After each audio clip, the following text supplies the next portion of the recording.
je suis Hélène Schmitt et je travaille pour la librairie Attitude à Lavore. Librairie qui co-organise les gourmandises, donc la mairie a fait appel à moi pour décider de quel auteur allait venir. Donc moi je m'occupe vraiment de toute la partie auteur, commande de livres, etc. Alors la librairie donc est ici à Lavore, vous pouvez aussi les retrouver, il y a une boutique à Gaillac, à Groyer et à Albi.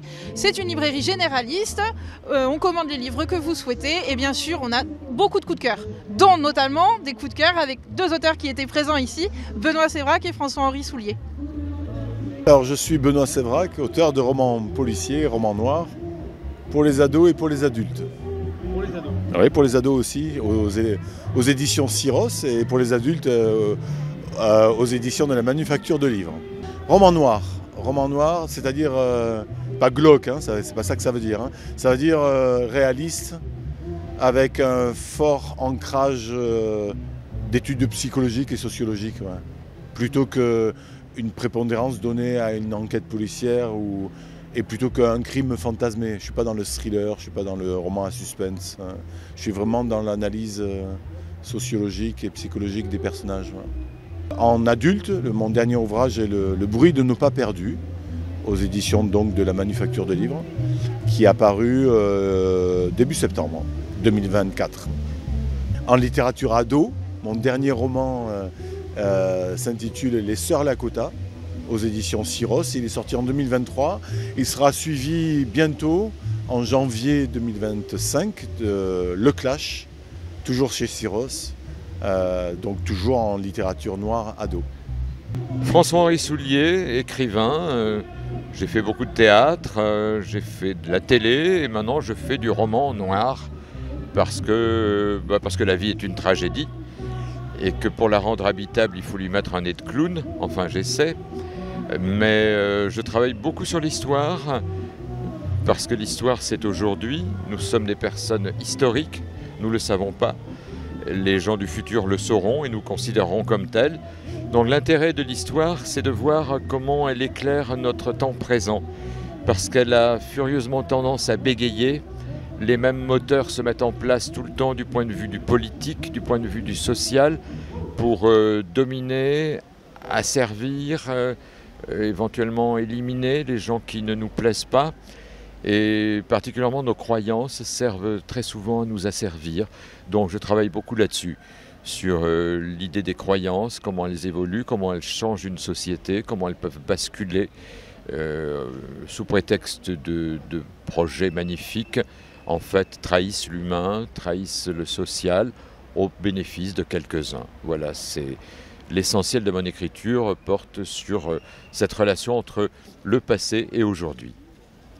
Bonjour, je m'appelle Franck Sensé, je suis un auteur local, je suis né à Lavore, donc je pense qu'on ne peut pas faire plus local que moi ici.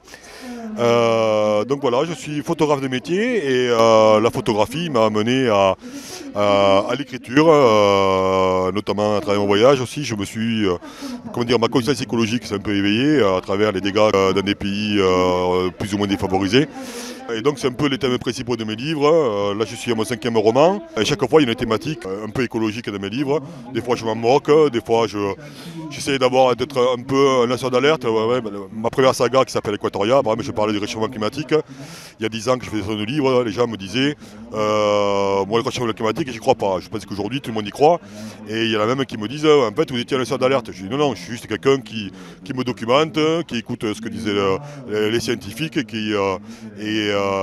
donc qui aborde ces thèmes-là sans être moralisateur ou ce genre de choses, mais juste pour éveiller les consciences. Si à travers mes livres, les gens se disent effectivement peut-être qu'on pourrait faire différemment, voilà, mon pari est gagné. Après, mes livres ce sont des romans, donc c'est aussi un côté aussi distrayant, où on passe un bon moment. Là j'essaie un peu de recontextualiser mes histoires. Le dernier, Viaticum, une grosse partie se passe dans le Cidobre. L'an dernier, il y a 2-3 chapitres qui se passent à Lavore. Je transforme notamment les vergers des pommiers en forêt funéraire. Donc vous voyez que la thématique elle est actuelle. Donc là on est en gourmandise, c'est Un salon qui me tient à cœur parce que ça réunit des auteurs et des producteurs locaux. Donc les gens viennent autant acheter des victoires qu'aussi parler avec nous. Je pense que c'est aussi le plaisir de parler avec les gens, moi de parler de mes livres, de parler de mes sujets qui m'intéressent, d'échanger. Voilà, je pense qu'aujourd'hui dans la société on manque d'échanges et la lecture c'est peut-être une bonne occasion de pouvoir aborder des thèmes, des fois même si on n'est pas d'accord, on peut en discuter. Voilà. Alors, je m'appelle Nicolas André, je suis président d'une association qui s'appelle Regard sur le bonheur, qui est une association qui est basée à Lavore, mais qui n'est pas limitée géographiquement, dont l'objet est de faciliter le rapprochement de la communauté, de ces praticiens du mieux-être. Donc voilà, je suis en difficulté, je ne sais pas vers qui me tourner, vers un psy, vers un sophrologue, vers un kinésiologue. Le travail de l'association, c'est à travers différents médias, des livres, des conférences, des soirées thématiques, un gros forum qui a lieu au mois de mai tous les ans, de faciliter le rapprochement de la communauté avec ses praticiens. C'est important de ressentir effectivement qui est l'être humain qui va peut-être nous aider, et je pense que le résultat d'une thérapie, le résultat d'une aide de ce type-là dépend beaucoup de la relation qui s'établit entre le praticien et son client, puisqu'on n'a pas le droit de dire patient. Bien, je m'appelle Catherine Calvel, je vis dans le Tarn. Alors moi j'ai 2 séries de livres, une dystopie qui se passe dans très longtemps, avec un changement climatique à l'inverse de celui qu'on connaît, avec des régimes dictatoriaux et des mouvements de résistance, voilà, très particuliers. Donc là il y a 3 volumes, mais les questions qui m'intéressent c'est l'exil, c'est le départ. Donc Oregon et les dunes échouées sont attachées à une famille française qui émigre aux États-Unis et dont les derniers descendants recherchent, soit à travers les histoires des femmes de cette famille, soit en revenant en France et en se souvenant des années de guerre, pourquoi ils sont partis, comment ils sont partis et comment ils sont devenus de vrais Américains.